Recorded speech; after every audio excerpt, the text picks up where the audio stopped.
Hello everyone, and welcome to my Bold and Beautiful Gossips 24 channel. I hope everyone is having a wonderful day.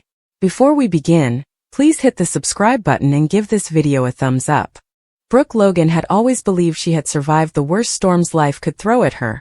Broken marriages, heartbreaking betrayals, devastating losses, and the never-ending Forrester family feuds that seemed to repeat like some cosmic joke aimed squarely at her. But nothing, absolutely nothing, prepared her for the moment her entire world fractured beneath her feet, when a truth buried decades earlier suddenly rose from the dead and detonated in the middle of her life with the force of a nuclear blast, a truth so destructive, so unbelievable, that it didn't just shake her heart or her reputation. It threatened to rewrite the entire Forrester family history and destroy every relationship she had left, starting with the one person she believed she had finally made peace with, Thomas Forrester. It all began on an unusually quiet morning at the Forrester estate, the kind of morning that usually signaled a calm before a storm in Los Angeles, when Steffy and Thomas received a mysterious package addressed to the Forrester family, truth enclosed. At first they assumed it was from some disgruntled fashion blogger or a delusional fan convinced they were the rightful heirs to Forrester creations, but the moment Thomas opened the envelope and slid out a yellowed, decades-old letter accompanied by a sealed DNA report, the atmosphere in the room shifted, thickening with tension as if the air itself sensed the catastrophe waiting to unfold. Thomas, hands trembling though he refused to admit it, unfolded the letter and immediately froze when he saw the handwriting, familiar, shaky, unmistakably Ridge's mother's, written in a tone that was equal parts desperate, terrified, and burdened by a secret she had carried for far too long. If anyone is reading this, the letter began, it means the truth can no longer remain hidden. Steffy leaned over his shoulder, her breath catching in her throat as she scanned the next line. Thomas's biological father is not Ridge. Time seemed to stop. Neither of them spoke. Neither of them moved. It was as if the walls themselves gasped. Thomas, who had spent his whole life wrestling with identity, paternal approval, and the crushing expectations placed upon him as Ridge's son, felt the floor tilt. "This has to be a mistake," he muttered, shaking his head violently as he tore open the DNA envelope with a desperation fueled by fear. But the truth stared back at him in stark black and white. Ridge Forrester, a man he idolized, fought with, disappointed, tried to please, and sometimes tried to destroy, was not his biological father. In fact, the name listed was someone Thomas had never heard before. A man named Daniel Pierce, a wealthy photographer Steffy Forrester had once hired for a couture campaign long before Ridge and Taylor's marriage fell apart for the first time.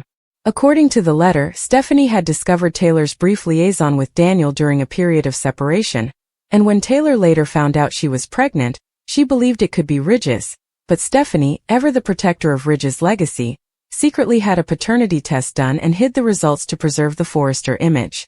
Thomas felt sick. Betrayal, anger, confusion, feelings he had inflicted on so many others, now lashed through him like whips, leaving him breathless as Steffy grabbed his arm and whispered, "We can't tell Dad yet. Not until we talk to Mom." But someone else heard the commotion, Hope. She had arrived to drop off Douglas's school project, but when she saw Thomas clutching papers and shaking like he had stepped into a nightmare, she instinctively rushed to him only for Steffy to snap, "Hope, this is a family matter." Yet the universe had other plans because Douglas, eager and unfiltered, grabbed the DNA papers from Thomas's hand with innocent curiosity before anyone could stop him and blurted out, "Is this saying Grandpa Ridge isn't your dad?" The words sliced through the room. Hope's eyes widened. Steffy froze. Thomas flinched like he had been stabbed. And at that exact moment, like fate couldn't resist maximizing the devastation, Ridge and Brooke walked in mid-conversation, laughing about how normal everything finally felt after so much turmoil, only to stop dead when they saw the expression on everyone's faces. Ridge's voice dropped. "What's going on?" And that was it, the secret detonated. Douglas, unaware of the earthquake he was triggering, held up the DNA papers and said simply, "Grandpa Ridge, Thomas isn't your son." Brooke's gasp echoed like a scream trapped behind her lips, and Ridge, stunned, staggered backward, shaking his head as if the air had suddenly turned toxic. "What is this?" he demanded, grabbing the papers from Douglas, scanning them, then scanning them again as if repetition could rewrite reality. "This is impossible." But Thomas, eyes wet and voice breaking, stepped forward. "It's real, Dad. Or you're not my dad." That single line cracked Brooke in half. Because as Ridge's face hardened, not with anger, but with a heartbreak so raw it looked like grief, he turned to Brooke as if she somehow were responsible, as if she had known, as if the universe had chosen her as the scapegoat yet again in the eternal Forrester-Logan battleground. "Did you know anything about this?" Ridge's voice shook. Brooke, already trembling, whispered, "Ridge, no. I would never." But Steffy cut in sharply. "Actually, this does involve Brooke." The room shifted again, sharper, crueler, and Brooke felt every pair of eyes pierce her. "What are you talking about?" she breathed, horrified. Steffy folded her arms. "Mom told me once, years ago, that Brooke confronted her during that time. That Brooke accused her of cheating while she and Dad were separated." "So," Ridge snapped, "what does that have to do with this?" "Because," Steffy said slowly, "if Brooke hadn't created so much chaos between Mom and you back then, Mom might not have run into Daniel Pierce at all." The accusation hit its target with brutal precision. Ridge turned to Brooke, his expression twisting with something between betrayal, grief, and resentment. "So this secret, this lie, this destruction started because of you?" "No," Brooke cried, her voice cracking. "Ridge, I didn't do this. I didn't cause this. This is Stephanie's doing. You know she would have hidden something like this. But the damage was done." Thomas, spiraling, screamed, "My whole life is a lie. Everything I did, everything I became, was based on a father who wasn't even mine." Hope tried to approach him, whispering, "Thomas, please calm down." But he recoiled violently, shouting, "Don't touch me. Don't tell me to calm down. You don't understand." And Brooke, poor Brooke, felt the walls closing in as Ridge looked at her with eyes that no longer seemed to know her. "Every disaster in my life somehow comes back to you," he whispered, not yelling, not raging, but worse, speaking with quiet devastation. "Every fracture, every heartbreak, every moment where my family falls apart." Brooke shook her head desperately. "Ridge, please don't do this. Not now. Not over something I had nothing to do with." But Ridge stepped back as if her presence physically hurt him. "I can't look at you right now." And just like that he walked out. Steffy ran after him. Hope stood frozen in horror. Thomas collapsed into a chair, shaking so hard he could barely breathe. And Brooke Logan, legendary Brooke, resilient Brooke, the woman who had survived more emotional catastrophes than any other soul on that show, felt something inside her break in a way it never had before. Her world didn't just collapse. It imploded. Because even though she wasn't responsible for the lie, even though she had no idea Thomas wasn't Ridge's son, she could already feel what was coming. The blame, the fallout, the distance, the heartbreak, the narrative that always seemed to circle back to her. And as she stood alone in the Forrester living room, tears streaming down her face as the family fractured around her, Brooke realized that this secret, this revelation, might be the one scandal she wouldn't survive, not emotionally, not romantically, and possibly not even within the Forrester family she had fought all her life to belong to. And the worst part? The truth was only the beginning. Because Daniel Pierce, Thomas's real father, was still alive and headed back to Los Angeles. The hours following Ridge's shattering exit were a blur of panic, confusion, and rising hysteria as the Forrester household spiraled into chaos, each minute adding another layer of tension that seemed to crush Brooke's chest with a pressure she couldn't breathe through. Because while she stood frozen in the echo of Ridge's devastating words, Thomas suddenly bolted out of the mansion without saying a word, leaving his phone behind on the table, leaving Hope calling after him in terror, leaving Steffy shouting for him to stop, and leaving Brooke with the sinking realization that the day's nightmare had only just begun, and whatever storm was coming next would be even more destructive than the truth itself. Steffy immediately blamed Brooke, of course, her voice sharp as a knife as she snapped, "If Thomas does something reckless, this is on you."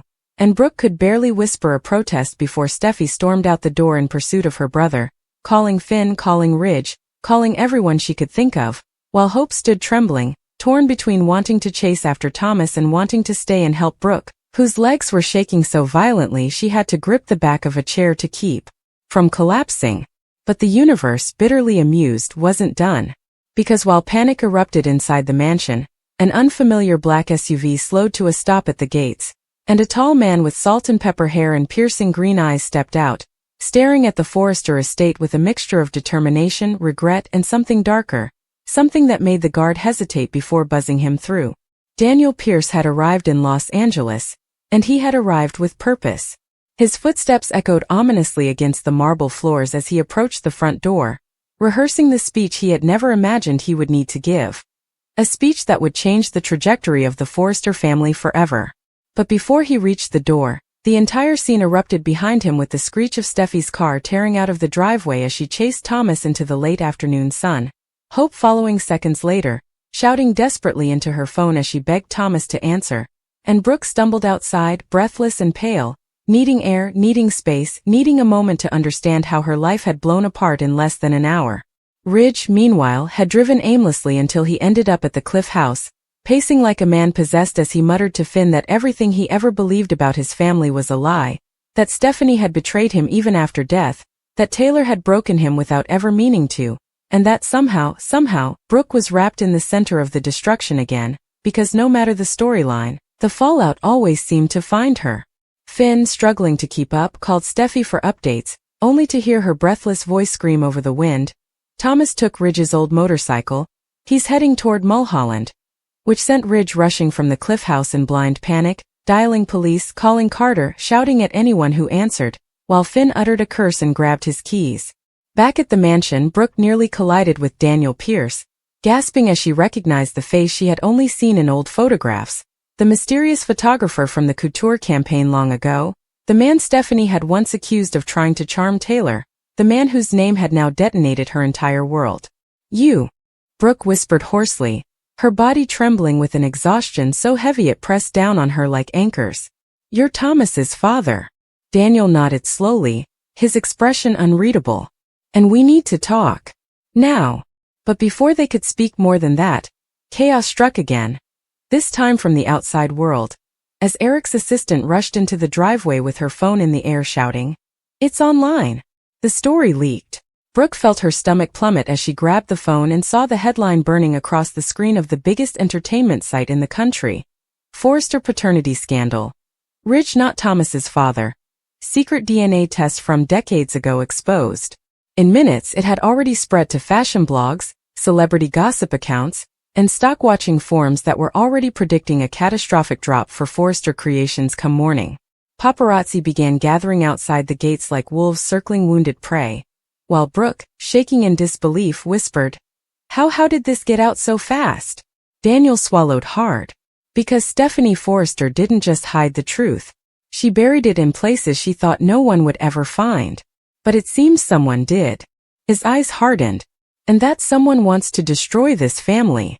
Brooke, heart-pounding, led him inside, trying to process the avalanche of disasters hitting her all at once, while Daniel began explaining what had really happened all those years ago, that his fling with Taylor had been short, confusing, and full of emotional turmoil because Taylor was grieving her failing marriage, and Stephanie, ever the matriarch, had intervened the moment she sensed trouble, coercing Taylor into letting the Forresters handle the situation, even going so far as to manipulate Daniel into signing legal documents he barely understood back then. Documents declaring he had no paternal rights. Brooke's face twisted with horror as she whispered, "Stephanie did that? But why?" Daniel sighed, voice pained.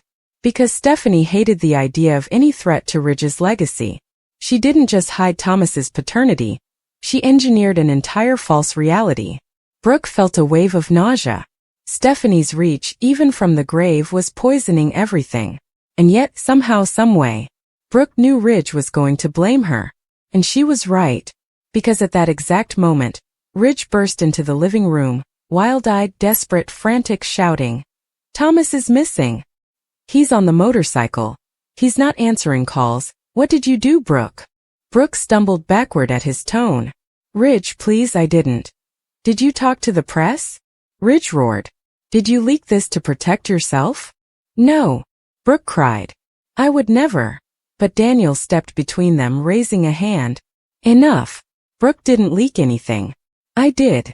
The room froze. Ridge's head snapped toward him, recognition slowly dawning in his eyes. "You're Daniel Pierce." "I'm Thomas's father," Daniel corrected firmly. Ridge lunged forward, fury shaking through him, but Brooke grabbed his arm, screaming, "Stop! This isn't helping. Thomas is out there and scared out of his mind."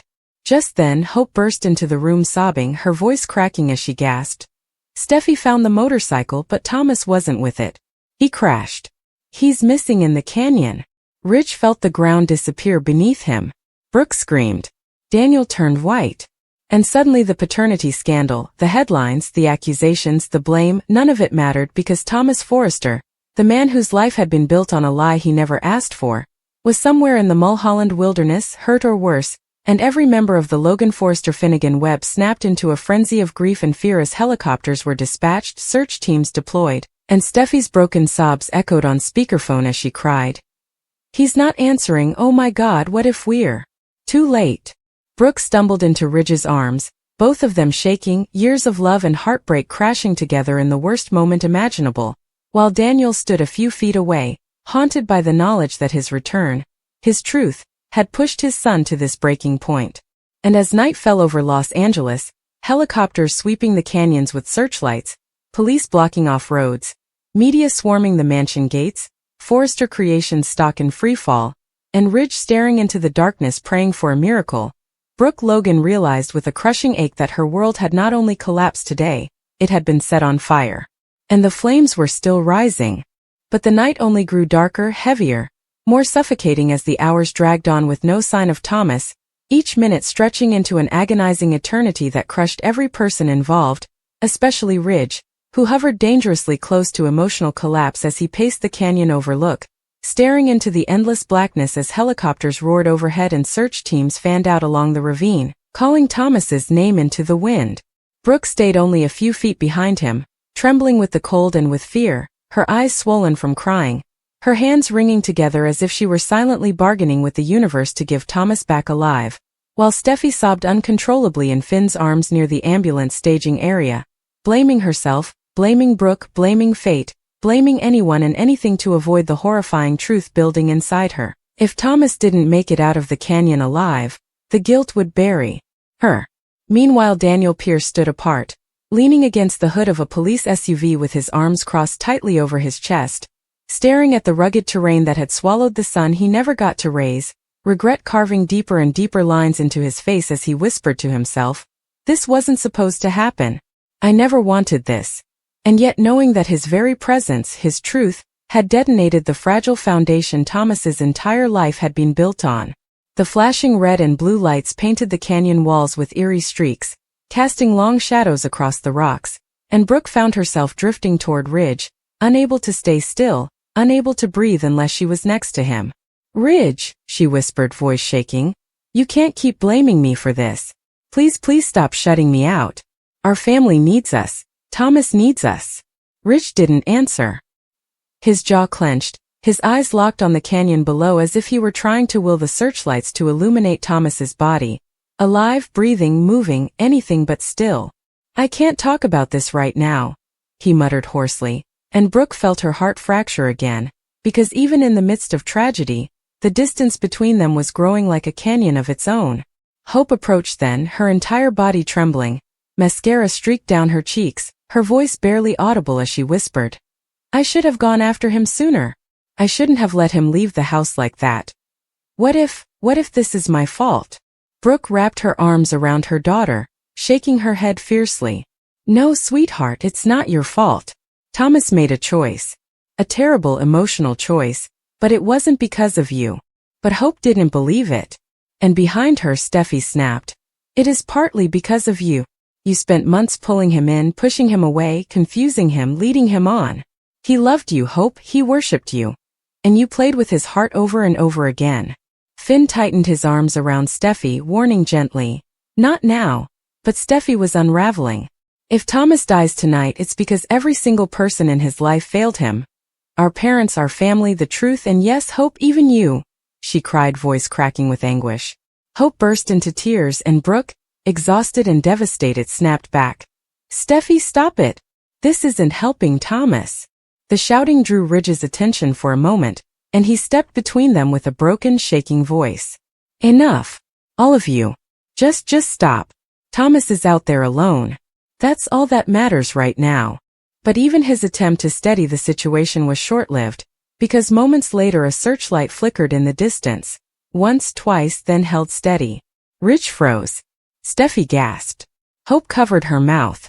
Brooke whispered, Please God. Let that be him. A search team radio crackled, voices shouting through static. We've located debris. Looks like part of the motorcycle fairing, continuing north along the ridge. Ridge bolted toward the cliff's edge, stopped only by a ranger grabbing his arm. Sir, you can't go down there. It's too dangerous. But Ridge was gone inside himself, consumed by terror and guilt, muttering, He needs me, my son needs me. Brooke stepped toward him, her voice soft but desperate. Ridge. Thomas needs you alive, not tumbling down a canyon in the dark. Please, please stay with us. For a moment, Ridge let her hold his arm. For a moment he looked at her, really looked at her, as if remembering the years of love, pain, family, and memories they shared. But then the moment vanished as quickly as it came, swallowed by headlights approaching fast. Another SUV skidded to a stop near the search area, and out stepped Carter, breathless, frantic, waving his tablet. Ridge, we have a bigger problem, he said urgently. The press is publishing more. Someone leaked internal Forrester documents, including the board's succession outline, the design archive, even Eric's private memos. Ridge's head snapped toward him, his voice almost feral. What? What are you talking about? Carter shoved the screen toward him. The media thinks Forrester Creations has been covering up scandals for decades. The stock is down 40%. Investors are calling for emergency intervention. Brooke felt the ground tilt beneath her. Oh my God, Carter continued. There's also a rumor circulating online that Brooke threatened Taylor back then to expose the affair unless Steffy handled it. Brooke turned white. That is a lie, Ridge, you know that's a lie. But Ridge didn't answer. He didn't even seem to hear her. His world was closing in from every angle. His company collapsing, his son missing, his family falling apart, and Brooke's name tangled in the chaos like a trap he couldn't escape. Daniel, watching from a distance, muttered under his breath. This is exactly what Stephanie wanted to avoid, and exactly what someone wanted to happen now. Brooke spun toward him, eyes burning. You know something. You're not telling us everything. Daniel hesitated, but before he could respond, the radios crackled again. This time with a shout that made every head turn, every breath freeze, every heart stop. We found him. We found Thomas Forrester. Ridge's knees buckled. Brooke screamed. Steffi collapsed against Finn. And the night, already heavy with fear and destruction, suddenly pulsed with a fragile, desperate hope. But the voice on the radio wasn't finished. He's unconscious. Barely breathing. We need a medevac now.